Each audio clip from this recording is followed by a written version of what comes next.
കോഴിക്കോട് ചേവരമ്പലത്ത് ഡോക്ടറുടെ വീട്ടിൽ മോഷണം 45 പവൻ മോഷണം പോയതായാണ് പരാതി. ഇന്ന് പുലർച്ചെയാണ് മോഷണം നടന്നത്.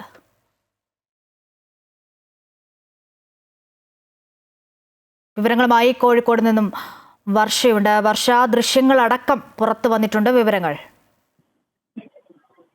അതെ അശ്വതി, കോഴിക്കോട് ചേവായൂർ ചേവരമ്പലം റോഡിലാണ് വീണ്ടും മോഷണം ഉണ്ടായത്. കഴിഞ്ഞ ദിവസവും ഇതേ ചേവായൂർ സ്റ്റേഷൻ പരിധിയിൽ തന്നെ 22 പവൻ സ്വർണം നഷ്ടപ്പെട്ടിരുന്നു. ഇപ്പോൾ 45 പവൻ സ്വർണമാണ് നഷ്ടപ്പെട്ടിരിക്കുന്നത്.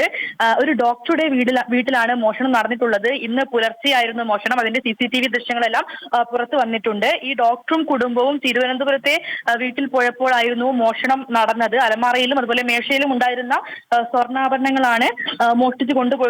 എന്തായാലും ഇന്ന് ഉച്ചയോട് കൂടിയാണ് തിരിച്ചെത്തിയ ഡോക്ടറും കുടുംബവും ഈ ഒരു വിവരം അറിയുന്നത്. ശേഷം പോലീസിൽ പരാതി നൽകുകയായിരുന്നു. എന്തായാലും പോലീസ് അന്വേഷണം ഊർജിതമായി തന്നെ നടത്തുകയാണ്. CCTV ദൃശ്യങ്ങൾ കേന്ദ്രീകരിച്ചാണ് പ്രധാനമായും ഈ അന്വേഷണം മുന്നോട്ട് പോകുന്നത്. എന്തായാലും ഈ നിരന്തരമായുള്ള ഈ മോഷണ ശ്രമം, അതായത് ചേവായൂർ പോലീസ് സ്റ്റേഷൻ പരിധിയിൽ നിരന്തരമായി ഉണ്ടാകുന്ന ഈ മോഷണങ്ങൾ എന്തായാലും പോലീസിന് തലവേദനയായിരിക്കുകയാണ്.